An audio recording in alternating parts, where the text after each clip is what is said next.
Hello, Akshay. Now, one of the most common questions that get asked is, I have X amount of clinical gap, X meaning X amount of years. Can I begin my AMC prep?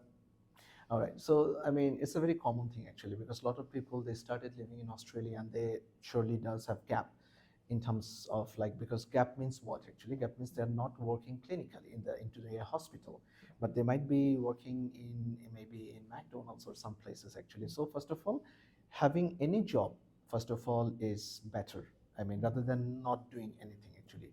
Then the second thing that comes actually, I mean, the clinical gap actually it's the best thing if you work as a clinician actually into any hospital, and that brings us to the point that is normally not possible in Australia. So they it's more recommended you prepare for the AMC exam here while you are into in your own country, and then you move to Australia when you finish your AMC exams actually, so that you don't have gap. Now the second question in that way that if already someone is having a gap and then they are watching this video, so for them, I would say like, okay, in that case, it would be better actually like 1 year equals to 1 month of gap. That is rough. But if you compare with someone is, having 5 years of ICU experience, you cannot compete with that Yeah. particular person. But at least in that way, say if you're already living in Australia, you have a benefit in that case actually. So maybe it's a 4 years of gap. It's not an uncommon thing actually. Now, what you do with that 4 years of gap, 1 month equals to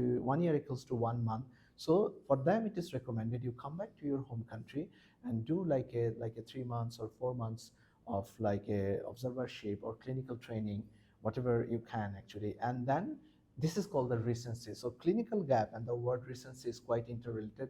They check the recency. So even though there is a gap, they will ask, but if you have the recency, they will ask you less questions actually. But understand one thing, when there is a gap, they will probably ask you that one for a valid explanation that why there was a gap. You can mention many things. Okay, I was busy with a course. Okay, I was busy with pregnancy. There's many other factors. You can inbox us. We can tell you more about those things. Actually, it's not a less number because especially a lot of doctors, especially female doctors, they go through the birth process of a child actually, and often they have a gap. And how to cover up those things actually, I mean, definitely we do give plans in our classes actually, because in the interviews wherever there is a small thing they find in the CV, they are going to ask that one actually. So I hope so this helps, but there is more explanation because individual cases can be different. Thank you so much. All right.